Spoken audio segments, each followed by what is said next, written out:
Transmit किया जाता है ये जो ऑप्टिकल फाइबर है इसके द्वारा, जिससे कि आप इंफॉर्मेशन एक स्थान से दूसरे स्थान तक भेज पाते हैं। तो जो प्रकाश की किरणें हैं या तरंगें हैं उनका ट्रांसमिशन, जैसा कि आपको पहले भी बताया था, जो सिग्नल है वो तरंगों की फॉर्म में भेजे जाते हैं, इलेक्ट्रोमैग्नेटिक वेव्स की फॉर्म में भेजे जाते हैं। तो उनको हम कैसे ट्रांसमिट करते हैं, ये जो ऑप्टिकल फाइबर है इसके द्वारा, इसकी डेरिवेशन है, ये बहुत इंपॉर्टेंट है नॉलेज के लिए भी और एग्जाम के लिए भी, इस सब्जेक्ट के लिए भी, और आगे आने पर और सब्जेक्ट में भी आपको इसकी जरूरत होगी। इसलिए ये हमने बनाया है ऑप्टिकल फाइबर। क्या बनाया है? ऑप्टिकल फाइबर, जिसकी ये कोर है, जैसा कि आपको बताया था। इसके 3 पार्ट्स होते हैं। जो इनर पार्ट होता है उसको कहते हैं कोर, फिर ये जो आउटर पार्ट है इसको कह देते हैं क्लैडिंग, और जो हम सिग्नल भेजते हैं, जो तरंगे भेजते हैं, हम किस में भेजते हैं? कोर में भेजते हैं। और कोर में जब हम प्रकाश की किरणें भेज देते हैं, जैसे हमने यहाँ से भेजी है, ये एक मीडियम है जिसको हमने, ये रेयर मीडियम है, विरल माध्यम, जिसको हमने 0 से रिप्रेजेंट किया है। तो इसकी जो रिफ्रैक्टिव इंडेक्स है, अपवर्तनांक, उसको हमने μ0 से रिप्रेजेंट किया है।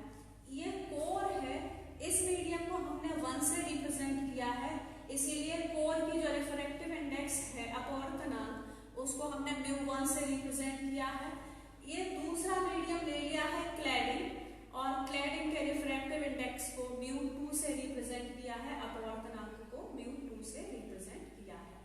तो अब हम, जैसे कि मैंने आपको बताया था, स्नेल एक साइंटिस्ट थे, उन्होंने एक नियम दिया जिसको हम कहते हैं स्नेल्स लॉ, और उन्होंने बताया कि जो आपतन कोण त्रिज्या है और अपवर्तन कोण त्रिज्या है उसका अनुपात कैसा रहता है? कांस्टेंट रहता है। तो अब हम बात कर रहे हैं पॉइंट बी की। किसकी बात कर रहे हैं? पॉइंट बी की। जो रे है ये मीडियम 1 से किस में गई है? 2 में गई है। 90 डिग्री का एंगल बना है रिफ्रैक्टिव रे और नॉर्मल के बीच में। कितने डिग्री का एंगल बना हुआ है? 90 डिग्री का एंगल बना है। जब ये 90 डिग्री का एंगल बन जाता है तब हम इस कोण को, जो इंसिडेंस रे है, जो आपतित किरण है, और अभिलंब के बीच में कोण को क्या कह देते हैं? क्रिटिकल एंगल कह देते हैं, क्रांतिक कोण। ऐसा आपको लास्ट टाइम में बताया गया था। तो अब हम बात कर रहे हैं पॉइंट बी की। जो प्रकाश की किरण है मीडियम 1 से किस में गई है? 2 में गई है, और उसने अभिलंब के साथ 90 डिग्री का एंगल बना लिया है। तब अगर हम यहाँ पर स्नेल का नियम लगाते हैं, तो स्नेल का नियम क्या है? साइन IC आपतन कोण त्रिज्या अपॉन साइन 90 अपवर्तन कोण त्रिज्या, क्योंकि अपवर्तन कोण अभी 90 डिग्री का है तभी इसको IC क्रिटिकल एंगल कहा गया है। और ये बराबर होते हैं 1 से गई है 2 में।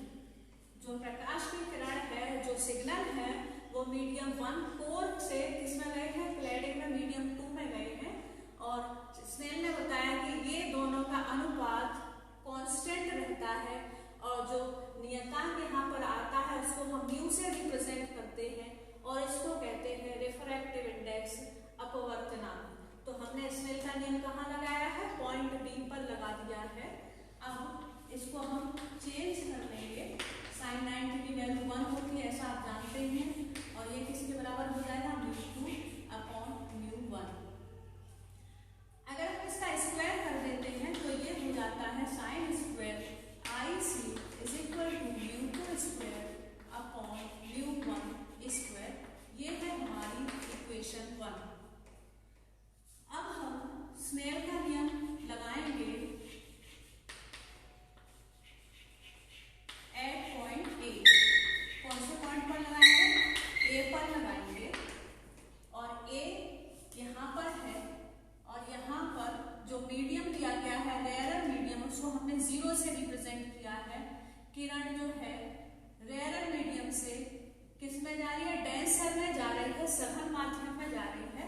तो ये अभिलंब के ओर झुक जाती है, और ये आपतन कोण हुआ, और ये हो गया अपवर्तन कोण। क्योंकि ये 90 डिग्री है और ये IC है, तो ये जो बचा हुआ है वो कितना हो जाएगा? 90 माइनस IC। तो अब हम किस पे लगाएंगे स्नेल का नियम? पॉइंट ए पर।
तब ये हो जाएगा cos square i c is equal to mu 0 का square sine square i a upon mu 1 का स्क्वायर। और ये है इक्वेशन सेकेंड, ये है इक्वेशन 1 और ये है इक्वेशन सेकेंड। अब हम क्या करेंगे, दोनों को जोड़ देते हैं। किस किस को, इक्वेशन 1 को और 2 को हमने क्या किया है, जोड़ दिया है। तब ये बन जाता है sine square i c plus cos square i c is equal to mu 0 square sine square i a upon, इसको मैं थोड़ा अलग से लिख लेती हूँ, म्यू 1 स्क्वायर प्लस ये mu 2 square upon mu 1 square. जब हमने इक्वेशन 1 और 2 को जोड़ दिया तब sign square i c plus cos square i सी बराबर हो जाता है mu 0 square sine square i a upon mu 1 square. और यहाँ क्या हो जाएगा, mu 2 square upon mu 1 square. दोनों को हमने जोड़ दिया है।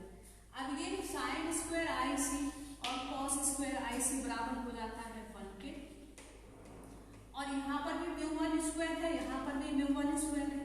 इसमें से हम म्यू 1 स्क्वायर बाहर ले लेते हैं तो अंदर क्या रह जाता है, mu 0 square sine square i A plus mu 2 square. इसका हम इधर मल्टीप्लाई कर देते हैं और ये जो है प्लस का म्यू 2 स्क्वायर इसको हम इधर ले आते हैं। हम इसको जो ये प्लस का है इसको यहाँ ले आएंगे म्यू 2 स्क्वायर, तो ये हो जाएगा माइनस का और बचेगा mu 0 square sine square i ए। अब हमें किसका फॉर्मूला ड्राइव करना होता है, हमें आई ए का फॉर्मूला ड्राइव करना है यहाँ से, तो इसको हम इधर ले आते हैं। साइन स्क्वायर आई ए बराबर हो जाएगा mu 1 square minus mu 2 square upon mu 0 square. और यहाँ से आई, पहले हम इसका स्क्वायर हटा देते हैं, साइन आई ए निकाल देते हैं, तो ये स्क्वायर हटाने पर रूट आ जाएगा mu 1 square minus mu 2 square upon mu 0 square. और आई ए जो हम निकालते हैं आपतन कोण, जिससे ये ट्रांसमिट होती है लाइट थ्रू ऑप्टिकल फाइबर। ये जो हमने किरण भेजी है जो फर्स्ट टाइम पॉइंट ए पर आपतित होती है, वही अंदर जाकर कोर में जब पहुंच जाती है तो टोटल इंटरनल रिफ्लेक्शन बार बार होता रहता है, जिससे सिग्नल एक स्थान से दूसरे स्थान तक पहुंच पाते हैं। उसी एंगल का, एंगल ऑफ इंसिडेंस का, आपतन कोण का फॉर्मूला ये हम यहाँ से निकाल लेते हैं। इसकी वैल्यू कैलकुलेट कर लेंगे अगर हम, तो हमें पता चल जाता है कि कैसे हमने लाइट को ट्रांसमिट कर लिया, कितने सिग्नल्स को हमने ट्रांसमिट कर लिया। तो ये हो जाता है आई ए किसके बराबर हो जाएगा, sine inverse root mu 2 square minus mu 1 square minus mu 2 square upon mu 0 square. अगर हम इन सबों की वैल्यू रखते हैं, जो रिफ्रैक्टिव इंडेक्स है तीनों मीडियम के, सबों की वैल्यू रख देते हैं, अपवर्तनांक का मान रख देते हैं, तब हम आपतन कोण का, उस आपतन कोण का मान निकाल सकते हैं जहां से हमने प्रकाश की किरण को आपतित किया है। एंगल ऑफ एक्सेप्टेंस या एक्सेप्टेंस एंगल, ग्राह्य कोण। और ग्राह्य कोण क्या है, हमने जो ये सिग्नल भेजे थे इस पॉइंट ए पर, यहाँ पर आपतित की थी हमने एक लाइट रे, जिससे ही ये आगे जाके कोर में गई और टोटल इंटरनल रिफ्लेक्शन हुआ बार बार। पूर्ण आंतरिक परावर्तन होने के बाद सिग्नल को हमने एक स्थान से कहाँ भेज दिया, दूसरे स्थान तक भेज दिया, इंफॉर्मेशन को शेयर करने के लिए, कम्युनिकेट करने के लिए। तो ये जो ग्राह्य कोण होता है वो क्या है कि ये जो नॉर्मल है, जो कोर का नॉर्मल है, अभिलंब है, इसके द्वारा कितनी लाइट रे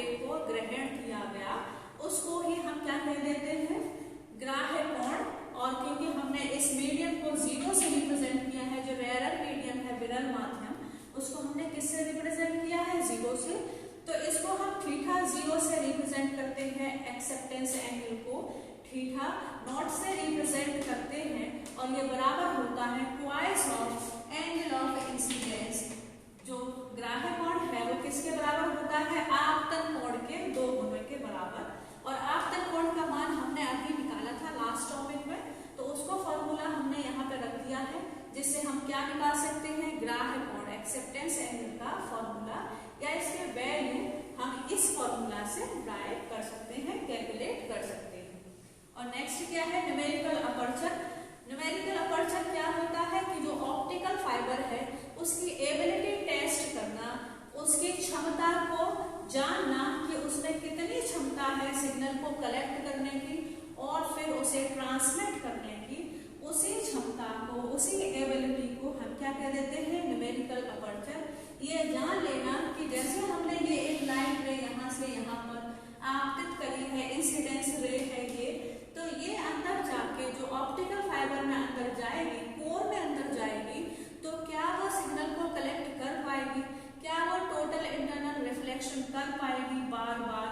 और क्या वो उसको सिग्नल को ट्रांसमिट कर पाएगी? तो ऑप्टिकल फाइबर की एबिलिटी को टेस्ट करने के लिए हम क्या निकालते हैं? Numerical aperture. Na से इसको रिप्रेजेंट करते हैं और ये होता है root μ1² minus μ2²।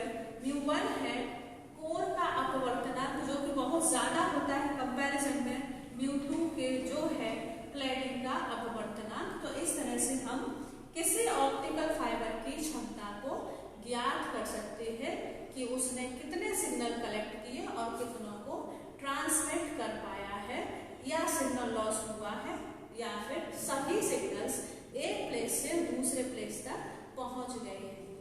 Types of optical fibre. Optical fibre कितने प्रकार के होते हैं? उसमें पहला है स्टेप इंडेक्स फाइबर। पहला जो टाइप है इसको क्या कहते हैं? Step index fibre.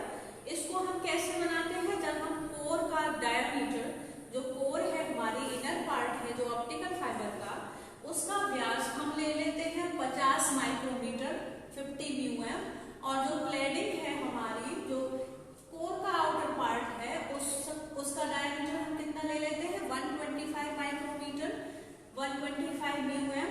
तब हम क्या बना लेते हैं? हम ये स्टेप इंडेक्स फाइबर बना लेते हैं। ये हमने कोर लिया है जो कि छोटा है, कितने का है? 50 म्यूएम का, और ये है हमारी क्लैडिंग आउटर पार्ट जो है 125 म्यूएम का। तो इसमें क्या होता है? जब हम लाइट रे भेजते हैं, जब हम सिग्नल भेजते हैं विद्युत चुंबकीय तरंगों के रूप में, तब जैसे हमने ये 2 तरंगें प्रवाहित करी हैं, एक की वेवलेंथ है λ1, एक की तरंगदैर्घ्य कितनी है? λ1, और दूसरे की है λ2। तो जब ये दोनों इस कोर के अंदर जाती हैं, इनका पूर्ण आंतरिक परावर्तन होता रहता है बार बार, और उसके बाद ये दूसरे एंड पर जो सिग्नल्स हैं वो पहुंच जाते हैं इन्हीं तरंगों के माध्यम से। तो जब हम इसमें ये जो स्टेप इंडेक्स फाइबर है इसमें किरणों को भेजते हैं, तो हम ऐसा देखते हैं कि जो दोनों किरणें हैं ये एक टाइम पर नहीं पहुंचती हैं दूसरे एंड पर। जहां हमें सूचना भेजनी है वहां पर दोनों किरणें एक साथ नहीं पहुंचती हैं। जो λ1 है वो पहले पहुंच जाती है, और जो λ2 है, ये पहली किरण है, ये पहले पहुंच जाती है, और जो दूसरी किरण है वो थोड़ा टाइम बाद पहुंचती है, जिससे कुछ सिग्नल्स लॉस हो जाते हैं। पूरी इंफॉर्मेशन एक साथ नहीं पहुंचने के कारण कुछ सिग्नल्स लॉस हो जाते हैं, और जो टाइम डिफरेंस है दोनों में वो होता है 3.3 × 10⁻⁹ सेकेंड पर किलोमीटर। इतना टाइम का डिफरेंस आता है λ1 और λ2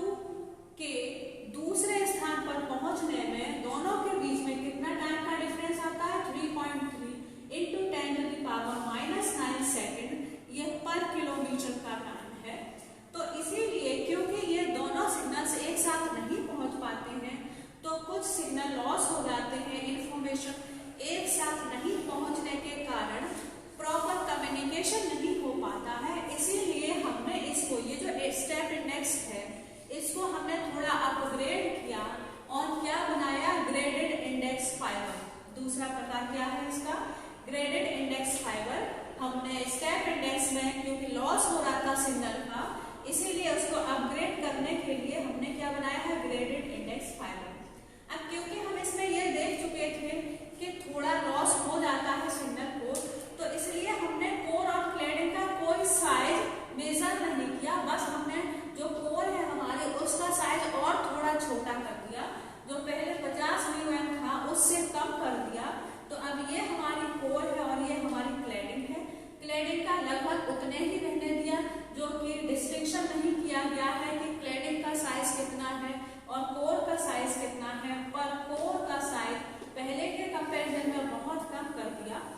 तब हमने ये देखा कि जब हम दो तरंगें भेजते हैं, दो ये प्रकाश की किरणें गई हैं कोर में, एक की वेवलेंथ है λ1 और दूसरे की कितनी है λ2, तब हमने ये देखा कि ये दोनों किरणें जब दूसरे स्थान पर पहुंचती हैं जहां हमें सिग्नल भेजते हैं, जो हमारा डेस्टिनेशन है वहां पर पहुंचती हैं, तब इनके बीच में भी टाइम का डिफरेंस आता है और वो आता है लगभग 10⁻⁹ सेकेंड पर किलोमीटर।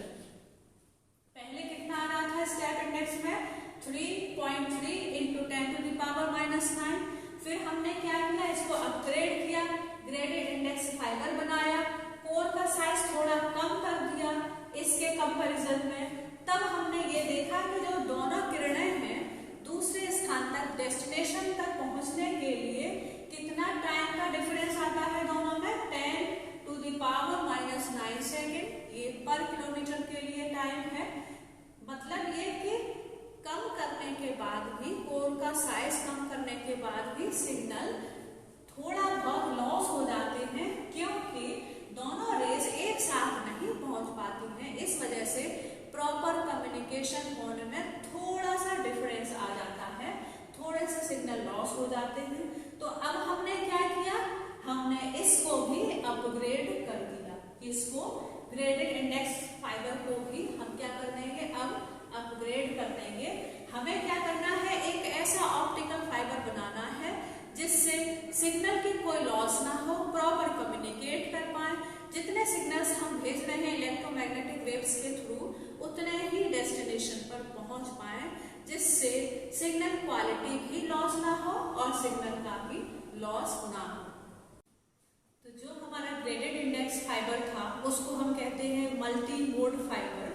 तो उसमें भी सिग्नल का कुछ ना कुछ लॉस हो रहा था, क्योंकि दोनों तरंगें एक साथ डेस्टिनेशन पर नहीं पहुंच रही थी, टाइम का डिफरेंस आ रहा था 10⁻⁹ सेकेंड पर किलोमीटर। तो इसके लिए हमने जो मल्टी मोड फाइबर है या जो ग्रेडेड इंडेक्स फाइबर है उसको भी अपग्रेड करके एक नया सिंगल मोड फाइबर बनाया। क्या बनाया, सिंगल मोड फाइबर, जो कि थर्ड टाइप है ऑप्टिकल फाइबर का, लेटेस्ट है और सबसे ज्यादा एफिशिएंट है, क्योंकि हमने इसका डायामीटर, जो कोर है, हमारी जो कोर है उसका डायामीटर हमने रखा 5 माइक्रोमीटर और जो क्लैडिंग है उसका हमने रखा 125 माइक्रोमीटर।